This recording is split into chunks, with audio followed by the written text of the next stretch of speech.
À l'occasion de l'Ardenne Méga Trail, les randonneurs côtoient les coureurs et ne manquent pas de les encourager. Le centre du sac est 1000 mètres près. Situé entre deux tunnels, sur un pont. Et donc, ils garent vraiment, le train se gare vraiment sur le pont au départ.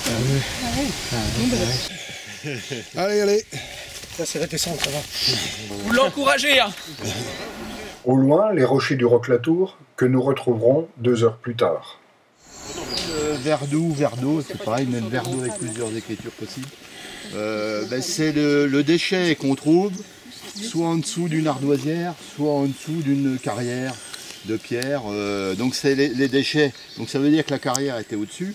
Mais bien sûr, tous les déchets qui n'étaient pas exploitables étaient éliminés en dessous. Dans une zone de carrière, donc on le voit déjà par le fait de ces genres de plateaux, ces zones plates dans la pente, qui sont en fait des zones pour évacuer la pierre.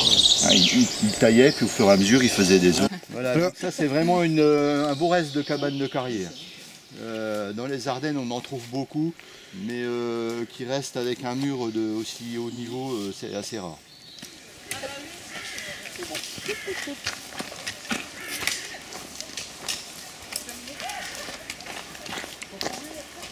Mais justement, c'est peut-être pour ça qu'il y est, tu vois. Et tout le champ immobile n'est pas bougé.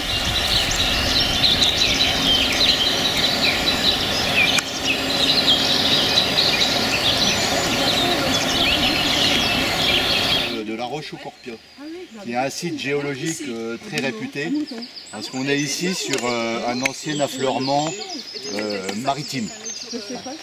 C'est un des coins importants où on voit vraiment l'endroit où arrivait le niveau de la mer. On appelle du poudinge de Revin, de Fépin, pardon, de Fépin. C'est pas loin. Hein, et vous verrez qu'on voit bien un système rocheux où ce sont des blocs qui sont ensachés dans une roche plus tendre. Hein, c'est du galet qui date bien d'une époque très ancienne où la mer était à ce niveau-là. Donc vous regarderez bien en montant sur votre droite le rocher, il est très typique.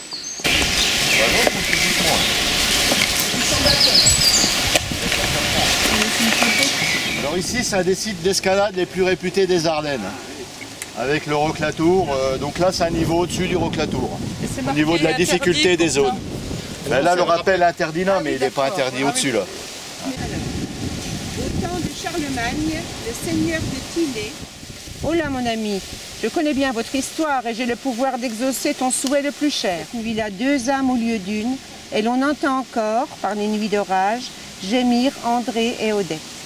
Près des rapides de Fade, la semois, elle aussi, se brisant sur les récifs, gémit parfois d'une façon étrange, la plainte de ses flots devenant aussi douce, aussi triste que les sanglots étouffés d'une jeune fille.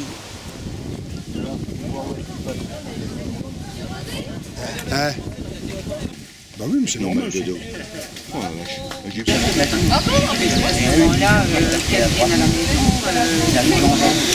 On a ici une piscine qui n'est pas naturelle bien sûr, qui a été créée il y a une trentaine d'années à peu près et qui était destinée à faire un essai de réintroduction du saumon dans la semois.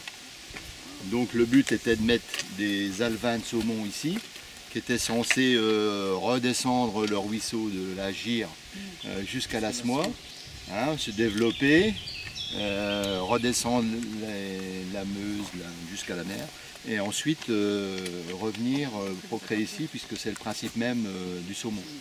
Bon, ça n'a pas marché, donc ils ont dû faire un essai pendant 1 an ou 2 et puis n'ayant pas de résultat, ça a été abandonné. Une vue inédite sur la passerelle de Nau et au fond, Tillet.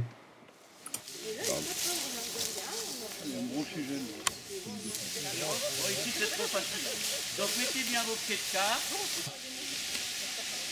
Ça va, c'est bon.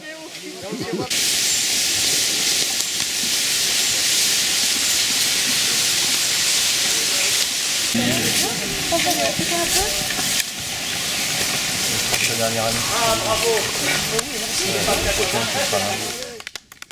Des coureurs surpris par ces encouragements en pleine forêt. Alors là, on est déçus d'entendre une question pareille. Et là au milieu, c'est une habitation ou c'est un... Ah oui, c'est une habitation. Les gens y viennent le week-end. On chante de vacances. Vue sur Nohant. Gué-sur-la-Semois, traversé par les coureurs en fin de parcours.